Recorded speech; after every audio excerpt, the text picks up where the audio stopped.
할렐루야. 주님의 이름으로 여러분들 모두를 환영합니다. 오늘도 계속해서 성막 약속의 땅으로 인도하는 하나님과의 동행 두 번째 시간, 성막에 관한 말씀, 떡상 나랑 같이 밥 먹자라는 제목으로 함께 말씀의 은혜를 나누려고 합니다. 우리들이 믿음의 삶을 살아가는 이유는 죽어서는 물론 이 땅에서부터 하나님의 나라 천국을 경험하며 사는 것에 있습니다. 구약에서는 이를 젖과 꿀이 흐르는 가나안으로 표현을 했습니다.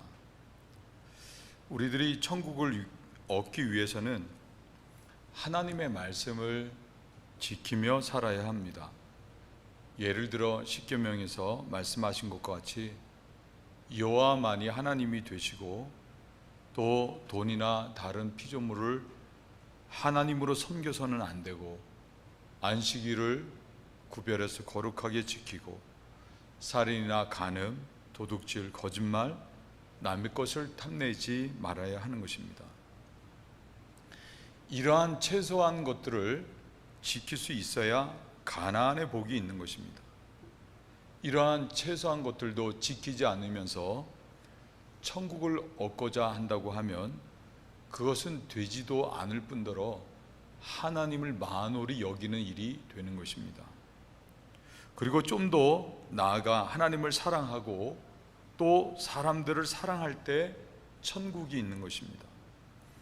그런데 문제는 인간은 우리가 지난주에 이스라엘 백성들을 통해서 봤듯이 금송아지를 만들어 숭배했던 것처럼 오늘날의 많은 사람들이 하나님보다도 재물을 더 추구하고, 그것만이 아니라 야고보 기자가 마음으로 사람을 미워하게 되면 그것은 곧 살인하는 것과 같다는 말씀과 같이 사람들을 미워하고 또 마음의 여자를 보고 음욕을 품으면 그것은 이미 간음한 것과 같다는 예수님의 말씀과 같이 죄를 범하고 있다는 것입니다. 사람은 하나님의 말씀을 따라 살 수도 없고 그리고 사랑할 수도 없는 것입니다. 중요한 것은 하나님은 다 하실 수 있으시다고 하는 것입니다. 사도 바울이 로마서 8장 3절에서 말하기를 율법이 육신으로 말미암아 연약하여 할 수 없는 그것을 하나님은 하시나니 라고 말한 것과 같이 하나님께서는 율법이 요구하는 모든 것들을 다 할 수 있으신 분이신 것입니다. 또 하나님께서는 사랑을 하실 수도 있으십니다. 얼마든지 사랑하시는 것입니다. 누가복음 18장 18절 이하의 말씀을 보면 한 간원이 예수님께 나와 선한 선생님이여 내가 무엇을 해야 영생을 얻을 수 있겠습니까? 라고 묻습니다. 여기서 말하는 영생이라고 하는 것은 죽을 것 같은 상황에서도 구원을 얻어서 죽음을 보지 않고 천국을 경험하며 사는 것을 가리킵니다. 예수님께서는 내가 계명을 안다 하시면서 살인하지 말라, 도적질하지 말라, 거짓 증거하지 말라, 부모를 공경하라 라고 말씀을 하셨습니다. 그러자 이 관원은 자기가 어릴 때부터 이런 것들을 지켰다고 대답을 했습니다. 그럴 때 예수님께서는 관원에게 말씀하기를 너에게 오히려 한 가지 부족한 것이 있으니 내게 있는 것을 다 팔아 가난한 사람들에게 주고 그렇게 하면 내게 보화가 있고 그리고 너는 나를 쫓을 것이라 라고 말씀을 하셨습니다. 이 말은 사랑하라는 것입니다.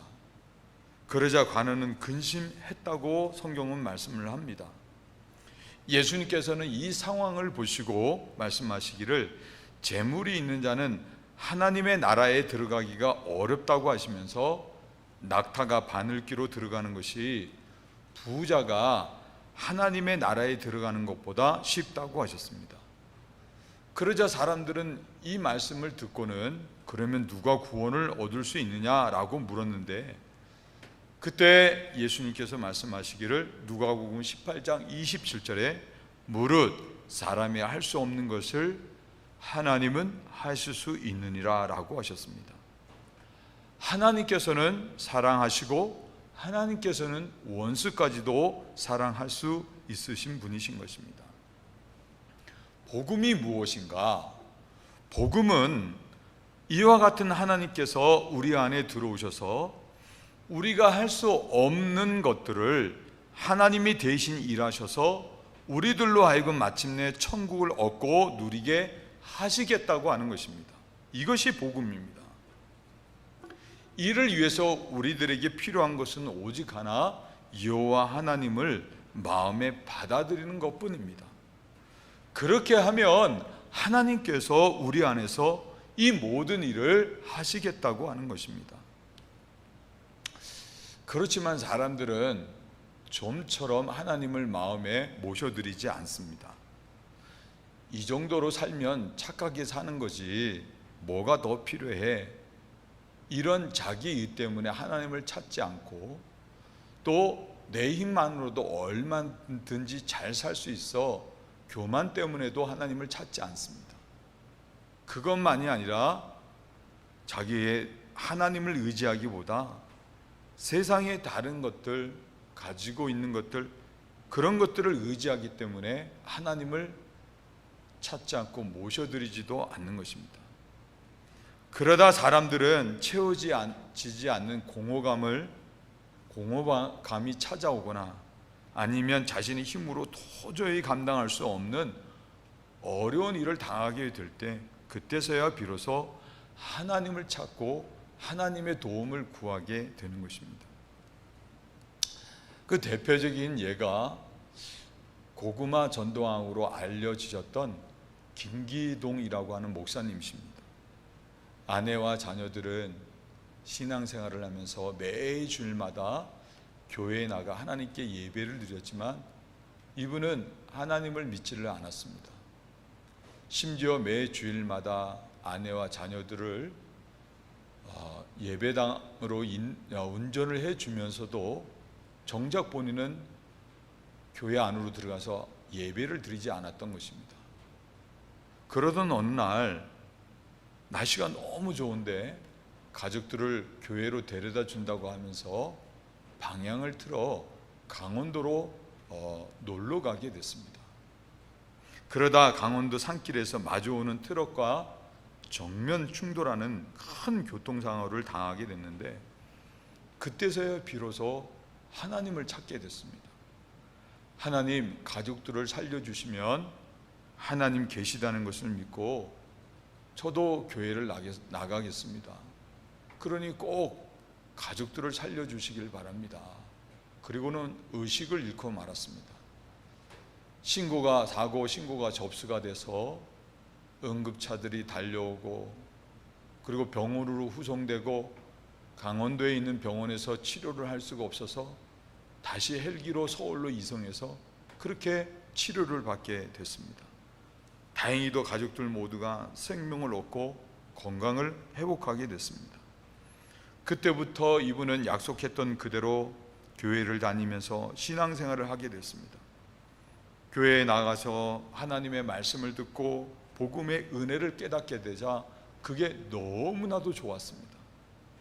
그래서 만나는 사람들에게 마치 고구마가 익었는가 안 익었는가 젓가락으로 찔러보듯이 예수 믿으면 좋습니다, 예수 믿으세요, 기도하고 있습니다, 이렇게 전도를 해서 많은 사람들을 전도해서 고구마 전도왕 김기동 집사라는 말을 듣게 된 것입니다.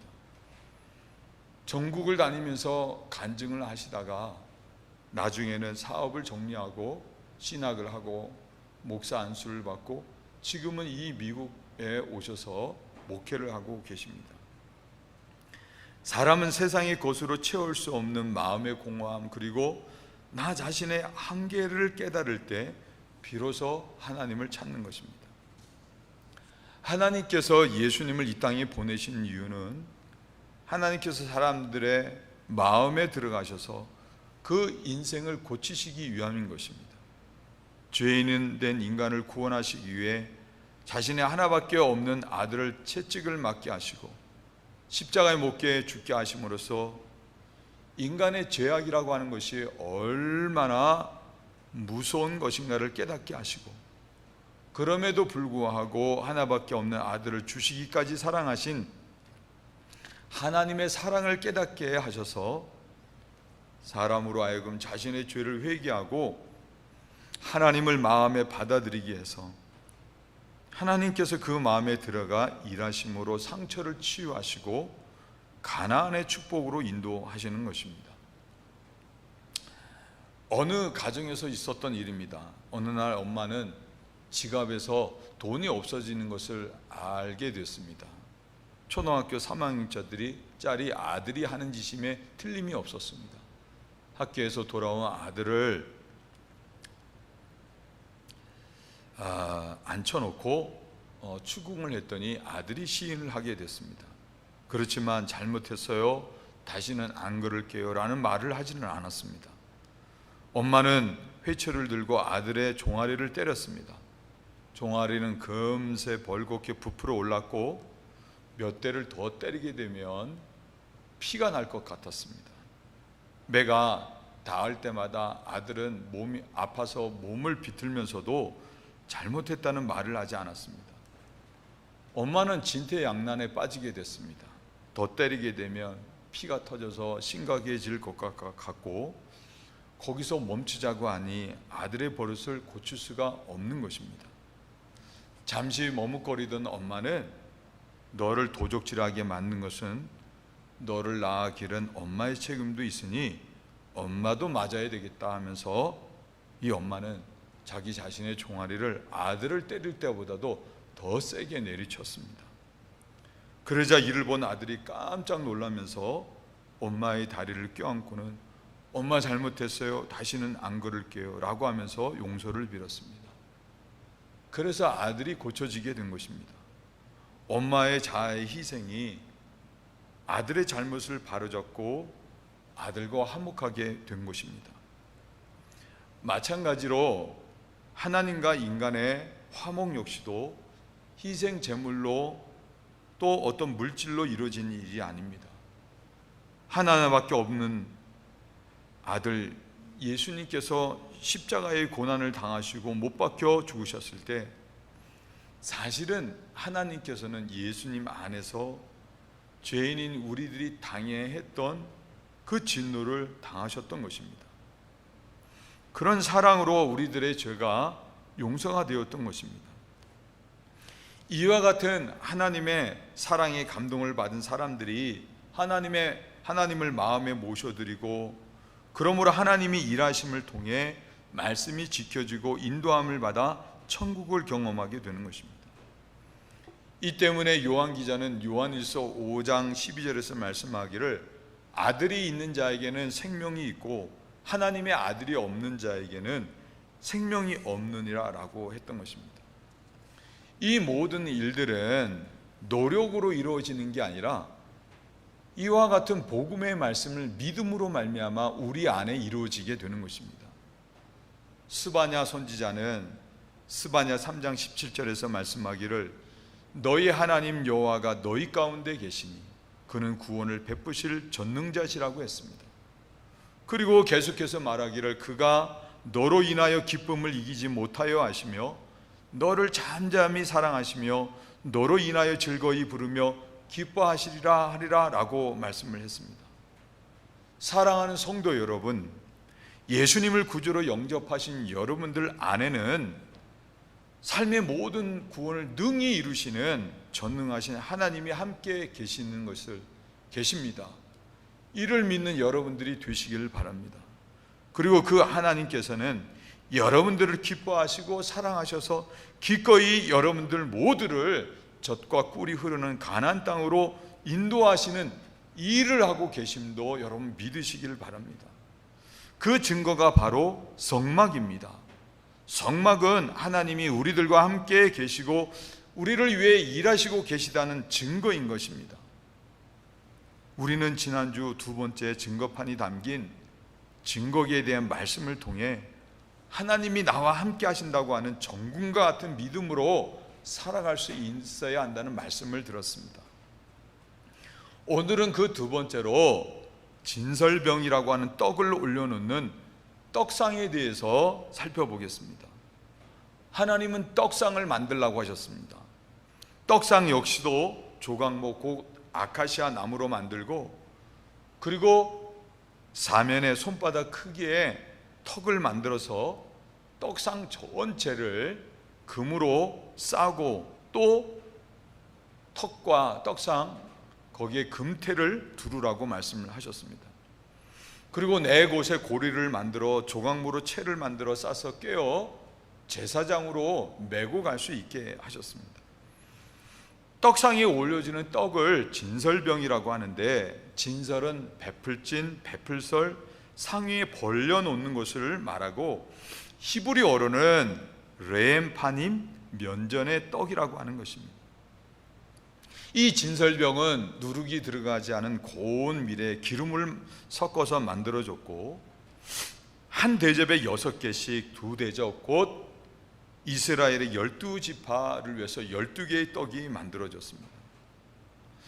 이렇게 차려진 떡상을 보게 되면 우리들은, 한국 사람들이 제사 드리는 제사상을 생각하기 쉬운데, 한국의 제사상은 조상에게 드려지는 것이지만 성경에 말씀하고 있는 이 떡상은 하나님께서 우리들을 위해 마련해 주시는 그런 상인 것입니다.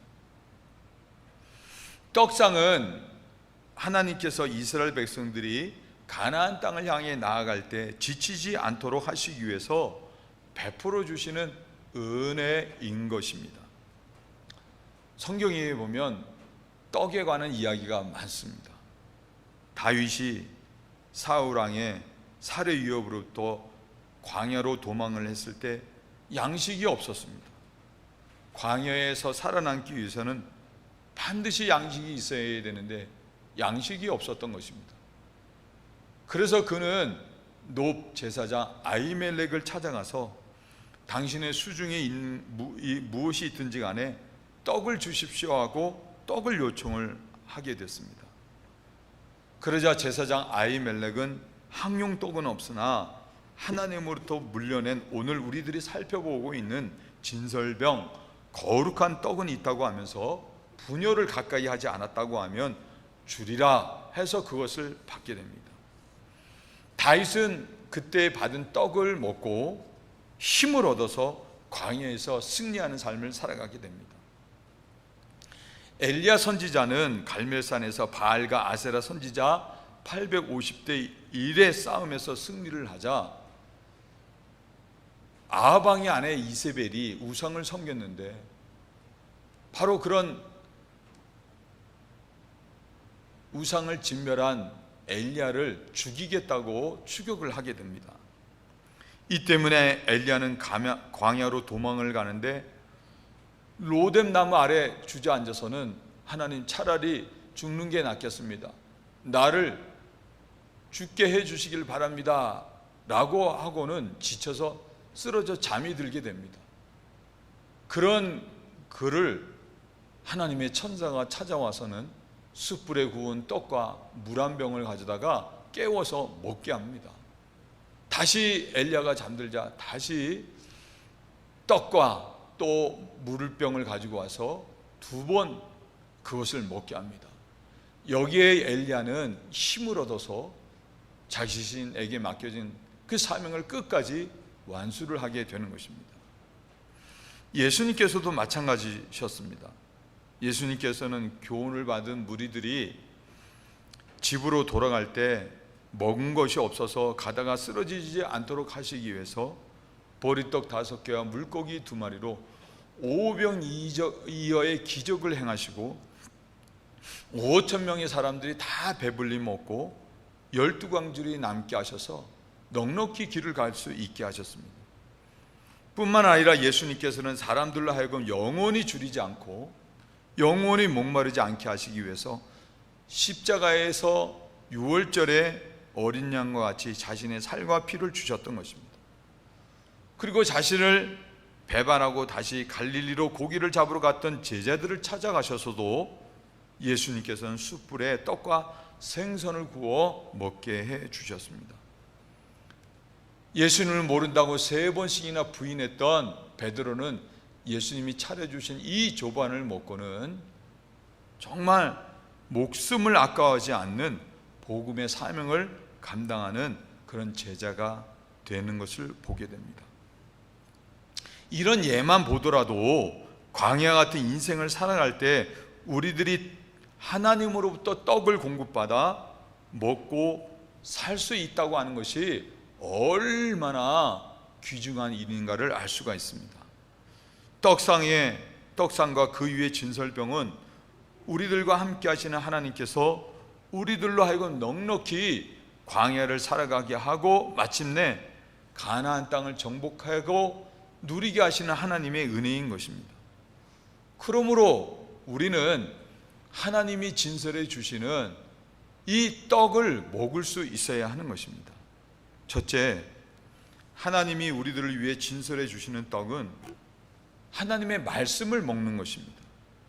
오늘날 아프리카의 극심한 가뭄을 겪는 몇몇 나라를 제외하고는 먹을 양식이 없어 고생하는 나라는 별로 없습니다. 도리어 오늘날에는 먹을 것이 너무 많아서 살이 찌는 것 때문에 도리어 먹지 않고 살을 빼는 지경에까지 이르렀습니다. 그러니까 여기서 말씀하시는 떡은 우리들이 일상에서 먹는 떡이 아니라 하늘로부터 내려오는 신령한 떡, 곧 하나님의 말씀을 가리킴을 알 수가 있습니다. 이스라엘 백성들이 출애굽해서 광야의 길을 걸어갈 때 먹을 것이 없어 줄인 때가 있었습니다. 그럴 때 하나님께서는 떡을 주신 것이 아니라 하늘로서 내려오는 만나를 주셨습니다. 하나님께서 이스라엘 백성들에게 만나를 주신 이유를 신명기 8장 3절은 이렇게 말씀을 합니다. 너를 낮추시며 너로 줄이게 하시며 또 너도 알지 못하며 내 열조도 알지 못하는 만나를 내게 먹이신 것은 사람이 떡으로만 사는 것이 아니요 여호와의 입으로 나오는 모든 말씀으로 사는 줄을 너로 알게 하려 하심이라. 말씀으로 사는 것을 알게 하시기 위해서 만나를 주셨다고 하는 것입니다. 이스라엘 백성들은 이런 만나를 먹고 넉넉히 가나안 땅에 들어갈 수 있었습니다.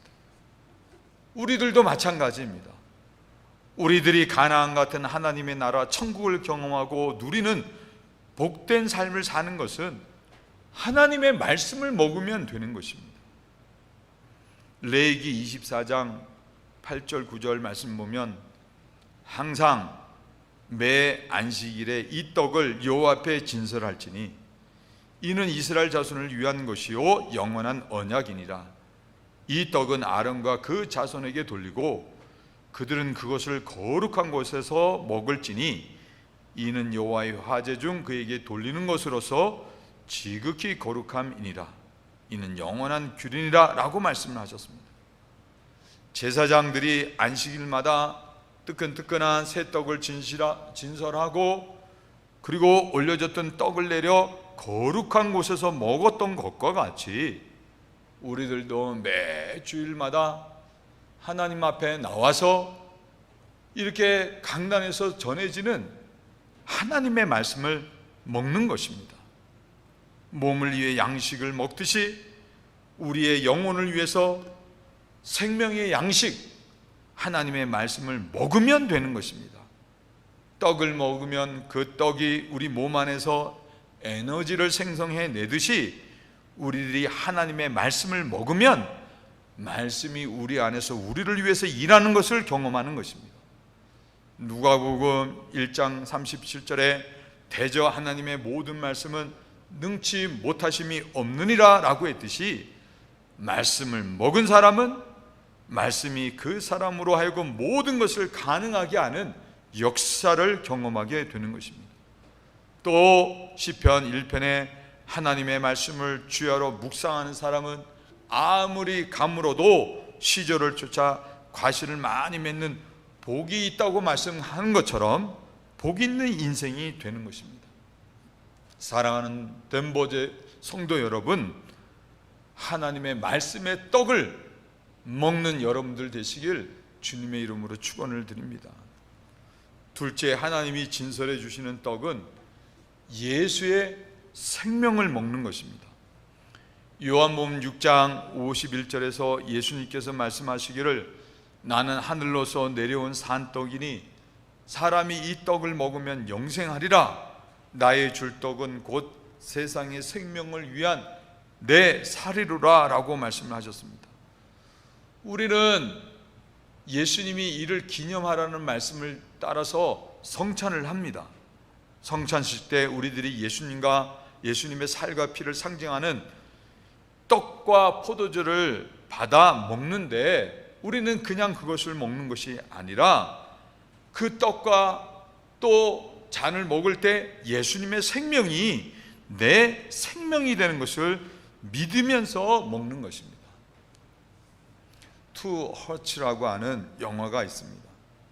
이 영화는 크리스의 아버지, 그 아버지가 실화를 바탕으로 쓴 All My Tomorrow라고 하는 책을 기초로 해서 만들어진 영화입니다. 학생인 크리스는 이제 학교에서 샘이라고 하는 여학생을 처음 만나서 두 사람이 사랑에 빠지게 됩니다. 또 영화에는 또 다른 사랑 이야기를 합니다. 호르에라고 하는 사업가가 비행기를 타고 출장을 가다가 비행기 안에서 승무원과 이제 사랑을 하게 빠지게 됩니다. 그러면서 이 두 사람이 너무나 행복한 삶을 사는 것입니다. 그렇지만 호르에는 언제 어떻게 될지 모르는 치명적인 심장병을 앓고 있어서 종종 그 고통을 경험하는 것입니다. 이 때문에 두 사람은 사랑을 하면서도 점점 안타까운 상황으로 흐르게 되는 것입니다. 그런데 영화 후반부에 그런 호르헤와 그리고 크리스, 그 젊은 청년 크리스가 쓰러져서 같은 병원으로 이렇게 이게 우연히 이송을 하게 됩니다. 그러면서 그 두 사람의 운명이 완전히 바뀌게 됐습니다. 쓰러진 크리스는 뇌사 상태에 빠지게 되고, 뇌사의 상태에 빠지게 된 크리스의 아버지는 마음의 결단을 하고 아들의 그 장기를 다른 사람들에게 기증하기로 결심을 하게 됩니다. 그렇게 해서 크리스의 장기는 각각 5사람에게 이식되어 그들의 생명을 살게 합니다. 그 가운데 한 사람이 바로 호르헤입니다. 호르헤는 크리스의 심장을 이식받아 새로운 인생을 살게 된 것입니다. 호르헤는 예전의 심장이 아니라 크리스의 새 심장으로 살아가는 것 때문에 그는 계속해서 사랑하는 아내와 행복한 삶을 살 수 있게 됐습니다. 영화의 마지막 장면은 그 젊은 크리스의 아내가 호르헤의 가슴에, 크리스의 심장이 이식된 호르헤의 가슴에 안겨서 크리스의 심장 박동을 느끼면서 감격해하는 것으로서 영화가 끝나게 됩니다. 우리가 하늘로서 내려온 생명의 떡이신 예수님은, 예수님의 살과 피를 먹고 마신다고 하는 것은 바로 이와 같이 예수님의 생명으로 살아가는 것을 가리키는 것입니다. 사도 바울은 이를 갈라디아 2장 20절에서 말하기를 내가 그리스도와 함께 십자가에 못 박혔나니 그런즉 이제는 내가 산 것이 아니요 오직 내 안에 그리스도께서 사신 것이라. 이제 내가 육체 가운데 사는 것은 나를 사랑하사 나를 위하여 자기 몸을 버리신 하나님의 아들을 믿는 믿음 안에 사는 것이라고 말을 했던 것입니다. 예수님의 공생애를 보면 하나님의 나라를 가르치시고 병든 자를 고치시고 귀신을 내쫓고 사람을 온전케 하시고 풍랑을 잠잠케 하시고 심지어 죽은 자까지도 다시 살게 하셨습니다. 그와 마찬가지로 우리들이 예수의 생명으로 살아가게 되면 우리들의 삶에도 그와 같은 하나님 나라의 역사가 일어나게 된다는 것입니다. 말을 할 때도 예수의 생명으로 말을 하고, 일을 할 때도 예수의 생명으로 일을 감당하고, 어떤 어둠의 권세도 예수의 생명으로 어둠의 권세를 물리친다고 하면 우리들의 삶은 물론이거냐 우리의 가정과 상터와 직장과 교회, 우리가 있는 모든 곳들은 예수님의 모습이 나타나 하나님의 나라가 이루어지게 되는 것입니다. 상처받은 사람들의 상처가 치유가 되고, 복잡했던 문제들이 정리가 되어지고, 심지어는 죽었던 영혼들이 다시 살게 되는 부활의 역사가 있게 되는 것입니다. 이 때문에 하나님께서는 떡상을 만들어 매주일마다 강단에서 흘러나오는 떡을 먹으라고 하신 것입니다. 우리 덴버 제일 성도들 모두가 매주일 이렇게 하나님 앞에 나와서 떡상을 만들고, 믿음으로 떡상을 만들고, 그리고 그 이후에 하나님이 저와 여러분들을 위해서 매번 진설해 주시는 이 예수님의 생명의 떡을 먹고 또 그 잔을 마심으로 여러분들 모두가 예수님의 생명으로 살아갈 수 있는, 그래서 하나님 나라 천국을 경험하는 복된 삶이 되시길 주님의 이름으로 축원을 드립니다. 셋째, 하나님이 진설해 주시는 떡은 주님의 사랑을 먹는 것입니다. 사람은 떡으로만 살 수가 없습니다. 가정의 위기가 찾아오는 것은 대부분 먹고 사는 떡의 문제 때문이 아니라, 떡의 문제는 오히려 다 해결됐는데 그 다음에 찾아오는 우리 심령 깊은 곳에 내면에 있는 그 채워지지 않는 공간, 공허감에서 위기가 오는 것입니다. 그런데 아무리 사랑하는 사람일지라도 그 허기를 채워주기가 어렵습니다. 세상의 그 어떤 것도 또한 채워줄 수 없는 것입니다. 그렇기 때문에 예수님께서는 광야에서 40일 금식하며 기도하셨을 때 그 금지름을 이용해서 마귀가 예수님에게 돌들로 떡덩이가 되라, 그렇게 했을 때 예수님은 얼마든지 그렇게 하실 수 있는 하나님의 아들이셨음에도 불구하고 예수님께서는 사람이 떡으로만 사는 것이 아니라 하나님의 말씀으로 살 것이라 하시면서 물리치셨던 것입니다. 톨스토이는 사람은 무엇으로 사는가 라고 하는 유명한 단편 소설을 썼습니다. 구두장인 세문이 하나님께 벌을 받아서 이 땅으로 벌거벗겨 쫓겨난 천사 미하일을 위해 자기 옷을 벗어서 입혀주고, 그리고는 집으로 데리고 오게 됩니다. 그런 미하일을 이 구두장이 세몬과 그의 아내가 희생을 마다하지 않고 잘 섬깁니다. 그리고 미하일은 세몬의 구둔방에서 기술을 배우고 구두를 만들면서 일을 하는데, 어느 날 좋은 가죽을 가져와서 구두를 만들어 달라고 했던 그 주인이 더 이상 구두가 필요 없게 되는 것을 보고는, 사람이라고 하는 존재는 내일 일을 모르는 존재이구나 하는 것을 깨닫게 됩니다. 그리고 자기 자식도 아님에도 불구하고 자기 젖을 물려가면서 자기 자식보다도 더 큰 사랑으로 아이를 키우는 한 아주머니를 보면서, 사람은 물질이나 권력이나 세상의 어떤 것으로 인생을 사는 것이 아니라 사람은 사랑으로 사는 것이다 라는 것을 깨닫게 됩니다. 미하일이 이렇게 그 진리를 깨닫게 되자 그는 하나님의 벌에서 벗어나 본래의 천사의 모습으로 되돌아가게 된다고 하는 내용입니다. 사람은 떡으로만 사는 것이 아닙니다. 사랑으로 살아가는 것입니다. 사랑으로 살아가되 하나님의 참 사랑으로 인생을 잘 살아갈 수 있는 것입니다.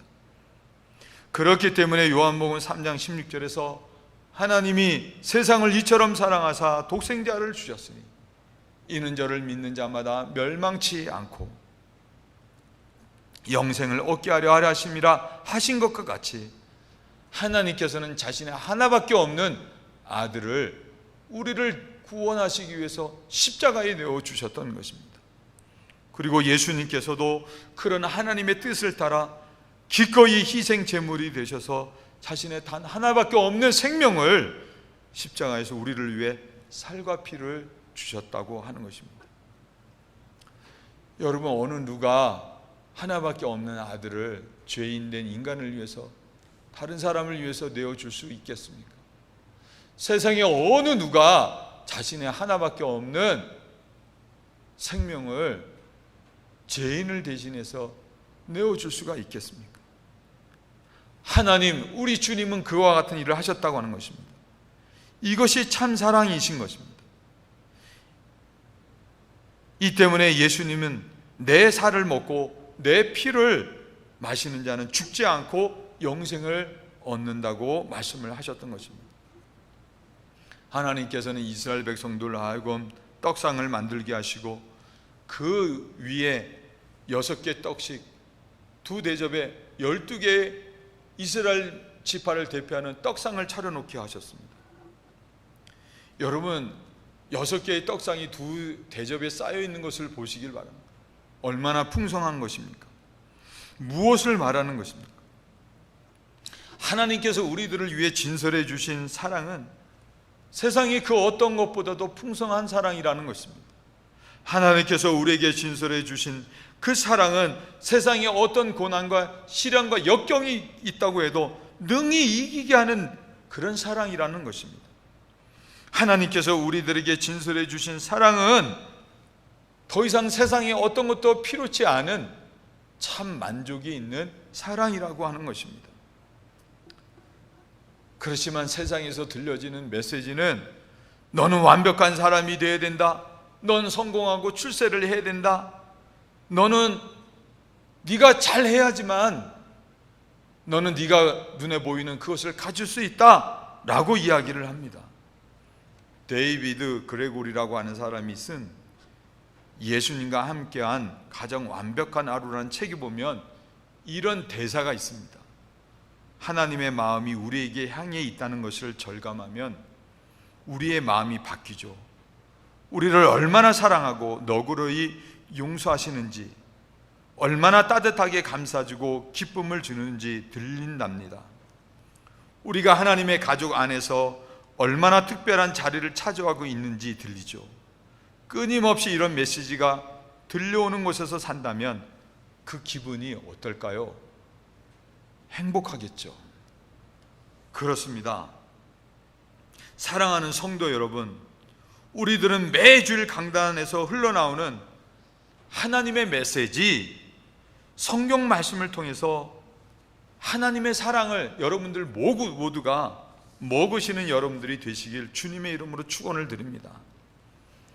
떡상의 모습을 보면 떡상 사면에 손바닥 크기로 해서 턱이 세워져 있는 것을 봅니다. 이는 하나님이 주시는 떡상의 은혜를 다른 어떤 것으로 또 방해받지 않는, 막아주는 것을 의미합니다. 우리들이 개인적으로 하나님이 진설해 주시는 떡상을 받고 하나님의 말씀의 떡, 예수님의 생명의 떡, 그리고 하나님의 사랑의 떡을 먹게 되면 떡상에 금태가 둘려진 것처럼 우리의 인생도 금태와 같이 아름다운 인생이 되는 것입니다. 그것만이 아니라 넉넉히 광야 같은 인생길을 지나 마침내 젖과 꿀이 흐르는 가나안 땅 천국을 경험하고 누리게 되는 것입니다. 사랑하는 성도 여러분, 예수님의 오병이의 기적은 5,000명이 먹고도 12강줄에 남는 풍성한 것이었습니다. 예수님의 사랑이 그와 같다고 하는 것입니다. 여러분들 모두가 이를 믿으시고 떡상을 통해 자신을 주시기까지 하신 그 예수님의 사랑을 먹으시고 그 사랑으로 만족하시고 충분한 믿음의 삶을 살아가실 수 있는 복된 성도들이 되시길 주님의 이름으로 축원을 드립니다. 말씀을 정리합니다. 우리 교회는 작년에 코로나로 인해서 그렇게 할 수 없었지만 올해는 또 선물로 대처를 했지만 해마다 어머니 날이 되게 되면 우리 남성교회 성도들이 음식도 준비하고 설거지도 하고 그래서 온전히 여성교회 회원들이 대접받는 그런 날이 됩니다. 그날은 1년 중 우리 여성교회 회원들로 하자고 하면 가장 기분이 좋은 날입니다. 그래서 여성교회 회원들은 매주일 그렇게 친교회 대접을 받았으면 좋겠다 하는 생각들을 하십니다. 그런데 그런 것처럼 하나님께서 저와 여러분들을 위해 더 이상 손대지 않아도 되는 귀한 식탁을 준비해 놓고 기다리고 있으시다고 하는 것입니다. 하나님께서는 매일같이 그 식탁에 마주 앉아서 나와 같이 밥 먹자고 하시는 것입니다.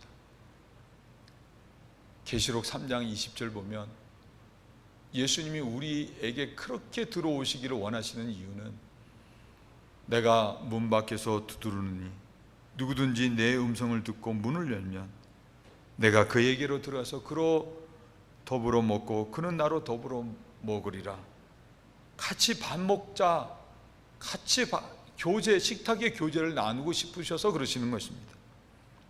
시골에 숨어 살던 요나단의 아들 무비보셋, 다윗이 왕이 되자 다윗은 요나단과의 맺은 약속을 기억하고 그 숨어있는 무비보셋을 불러오게 합니다. 그리고 왕자의 위를 회복해서 왕자의 옷을 입혀주고 그리고는 왕이 먹는 식탁에 앉아서 같이 밥을 먹게 합니다. 이것이 바로 구원받은 사람들에게 있는 하나님이 마련해 놓으신 하나님의 은혜라고 하는 것입니다. 그렇게 식탁을 예비해 놓으신 하나님께서 우리들에게 하시는 말씀은 너는 나와 같이 밥을 먹자. 그러면 내가 하나님의 사자를 시켜서 네 일을 내가 다 감당해 주겠다 하시는 것입니다. 그러니 너는 다른 것보다도 먼저 나와 식탁의 교제를 나누자, 밥을 먹자 그러시는 거예요. 그런데 사람들은 성경에 있는 말씀과 같이 일해야 한다고 바쁘다고 핑계를 대고 외면하는 것입니다. 소를 샀기 때문에 시험해야 한다고 외면해 버리는 것입니다. 또 장가를 갔기 때문에 안 된다고 외면해 버리는 것입니다. 그렇게 하나님의 초대에 응하지 않는 것입니다. 그러면서 여전히 자기 힘만으로 힘들게 인생을 살아가고 있다고 하는 것입니다. 기독교는 종교이기 이전에 하나님과 나 자신의 관계입니다. 사람과 사람의 관계가 좋으면, 특별히 권세 있는 사람들과 관계가 좋으면 많은 문제들이 해결받게 되는 것과 같이 온 우주 만물의 주인이 되시고 그 모든 것들을 주재하시는 하나님과 식탁의 교제를 나누면서 화목한 관계가 된다고 하는 것은 우리 인생의 모든 문제에 해결을 받고 도움을 받고 천국을 경험하며 사는 것을 말하는 것입니다. 사랑하는 성도 여러분, 오늘 이 시간부터 여러분 이 말씀을 기억하시길 바랍니다. 하나님께서는 풍성한 사랑의 떡상을 준비해 놓으시고 와라, 나와 같이 밥 먹자라고 하십니다. 여러분들 모두가 매주일 강대상에서 물러나오는 말씀의 떡은 물론 매일마다 시간을 정해놓고 하나님과 마주대하는 식탁의 교제를 통해서 하나님이 물려주시는 영의 양식을 먹으시고 예수님의 생명의 양식을 먹으시고 그리고 하나님의 사랑의 양식을 먹으심으로써 은혜 받으시고 힘을 얻어 넉넉히 젖과 꿀이 흐르는 가나안 땅을 정복하시고 그 땅의 복과 은혜를 누리고 나누시는 복된 삶이 되시길 주님의 이름으로 축원을 드립니다. 기도하시겠습니다. 하나님 감사합니다. 하나님께서 우리에게 너무나도 귀한 은혜의 식탁을 항상 예배해 두시고 우리들을 초대하시며 함께 교제하시자고 하시는 음성 감사를 드립니다.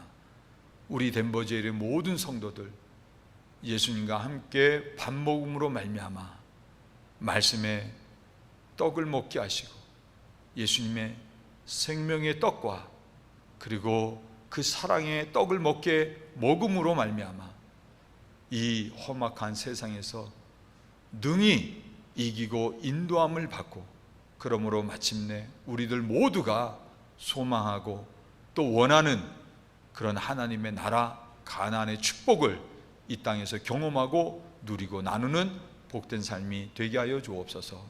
예수님의 이름으로 간절히 기도하여 싸움나이다. 아멘.